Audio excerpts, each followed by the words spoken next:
Ayon po sa Chinese calendar, ngayong taon ay year of yung tinatawag na wood snake. At tuwing papasok ang Chinese New Year, marami sa atin ang gustong malaman kung tayo ba ay suswertihin sa karera, pag-ibig, negosyo, kalusugan at iba pa. Kaya ang tanong, gagapang ba tayo sa kamalasan? Huwag naman sana, o pupulupot ang kaginhawaan sa ating bayan. Sana naman. Ang mga tips sabay-sabay nating alamin, tayo ba ay swerte o malas sa taon ng ahas? Sino ba naman ang ayaw swertihin sa pagpasok ng Chinese New Year?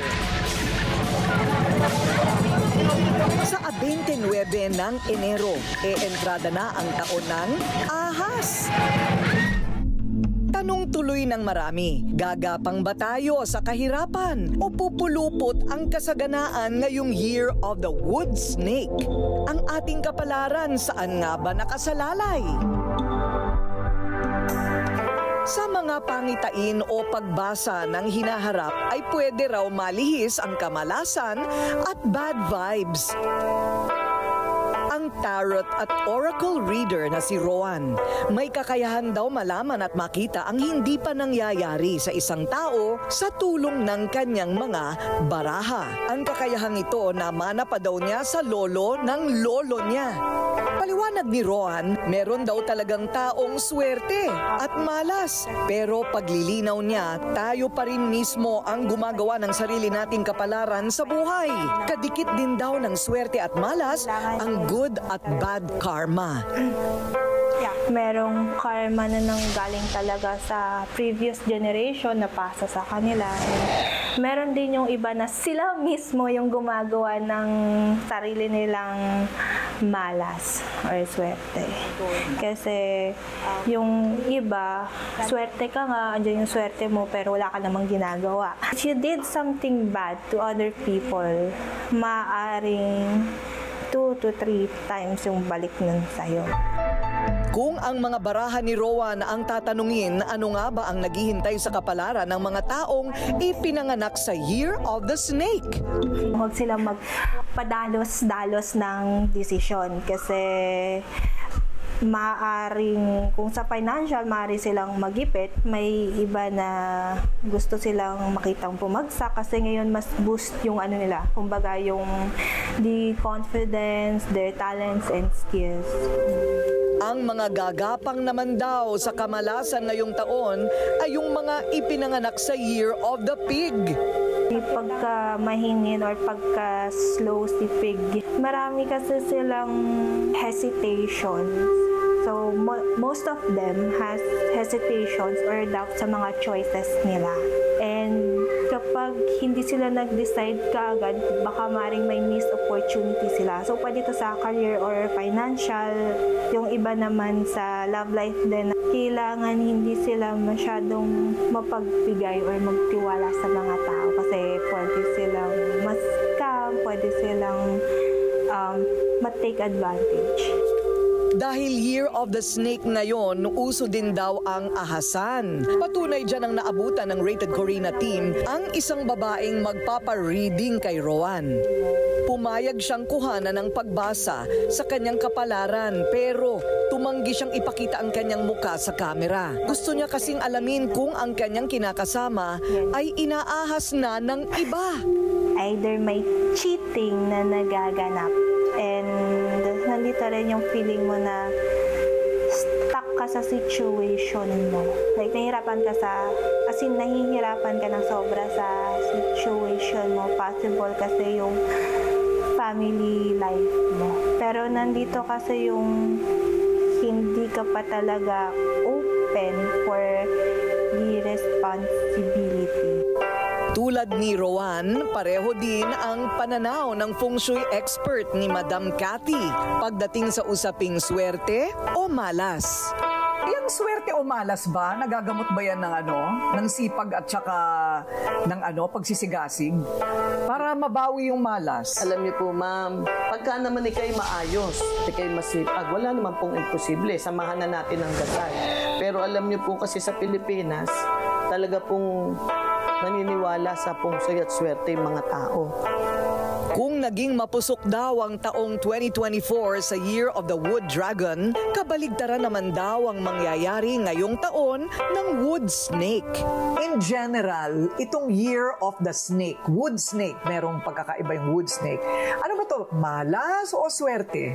Kung tutusin, Ma'am Corina, mas maganda ngayong taon ng snake kasi less calmer at pwedeng magbukas ng maraming negosyo. So yung snake pinangingilagan kasi gumagapang, nananakal, tumutuklaw. So hindi naman siya mapanganib. Alam niyo po yung snake napakatalas po niyan Lintik pong makiramdam yan. Kaya nga po kailangan ngayong taon na to ay maging matalas ka sa lahat ng bagay.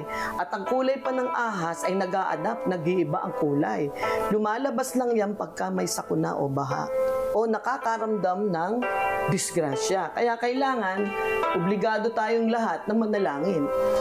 Payo niya sa mga nag-iisip magtayo ng negosyo, maswerte at in-demand pa rin daw ang negosyo na may kinalaman sa agrikultura o lupa, pagkain at inumin, partikular na ang uso pa ring milk tea. Kung negosyo ang pinag-uusapan, anong magandang hanap buhay o negosyo? Ano yung malas? Ano yung swerte? Okay. The missing element of the year is the metal. Kaya yung tinatawag sa transportation, mahirap, sa bangko, kumbaga yung mga metal, missing element, kulang.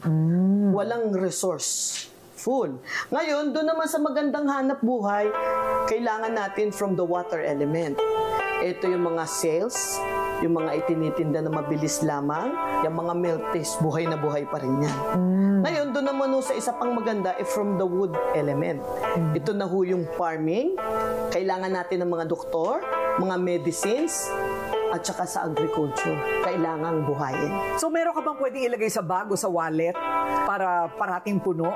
Usually po, sa wallet po, alam natin, swerte pong gamitin ng mga money coins na may ribong pula para dire-diretso ang pera. Meron din naman po na Taiso card na kulay pula na para hindi maubos ang laman ng wallet.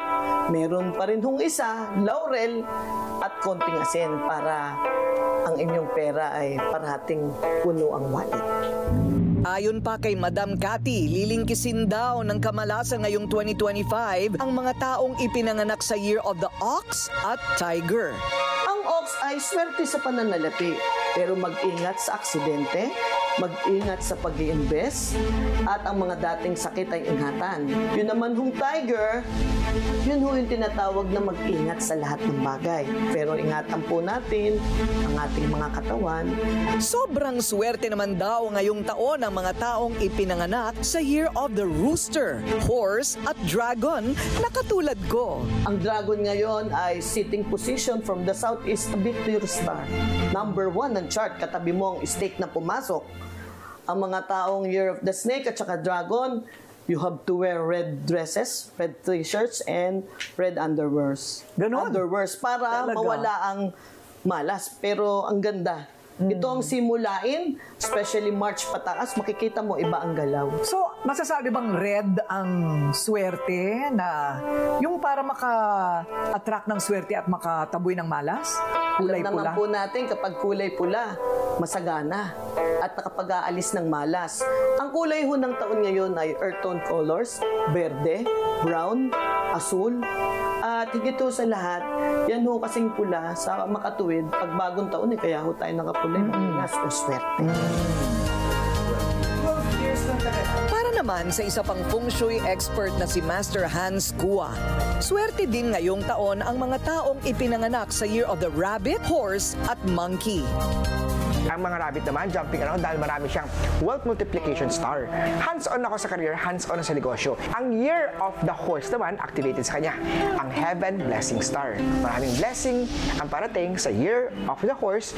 Ang Year of the Monkey is the good friend ng Year of the Snake. Kaya naman, nasa Year of the Monkey, dahil good friend sila, maraming mga opportunities o trabaho sa Year of the Monkey ngayong taon na to. Ma'am, meron, alam mo naman mga kamay ko, ma'am, may magnet.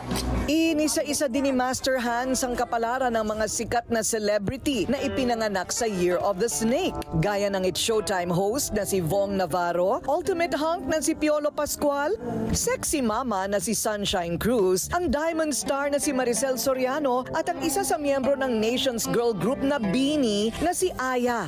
Ayon kay Master Hans, merong isa sa kanila ang posible o manong madisgrasya.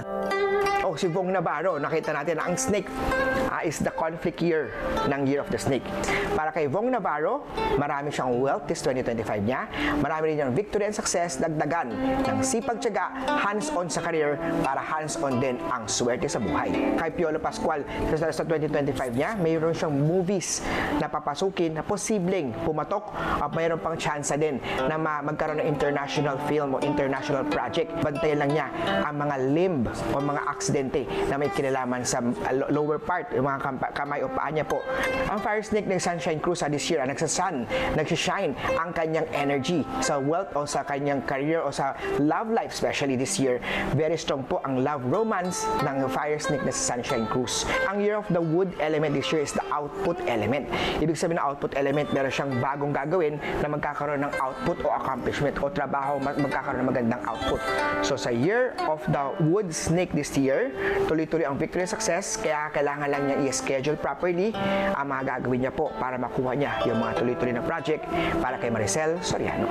Okay, Bini, na metal element. Metal is resource. Meron siyang separate o meron siyang isa pang project o meron siyang sariling businesses na bubuksan this 2025.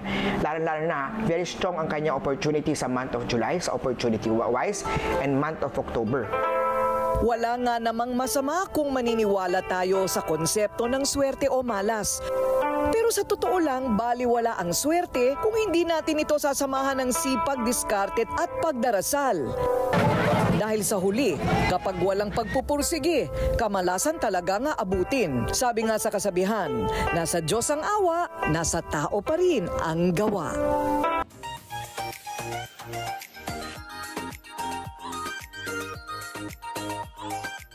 This is the 50-gram jar. Ay, proud ako, lumaki na siya. Level up na. More magic in a bottle. Yung 15 grams, dito na siya sa loob ng pampakit. Okay? Mawawala na yung 15 grams. Ito na ang available sa market ngayon. Parang tumerno na rin siya dito. Ayan. Ito naman ang K-Magic Skin Cream for Body. Anong pagkakaiba ng dalawa? Ito, pwede ito sa mukha. Okay na okay lang din sa face. From head to toe. Pero, hindi kasi pwedeng masyadong matapang ang exfoliation pagka sa ibang parts ng katawan, like kilikili, sensitive ang skin yan, di ba? So, ang face cream, mas nakaka-exfoliate kasi kaya yan ng ating neck and face. So, that's the main difference. My two superstars, the K-Magic Skin Cream for Face and Body.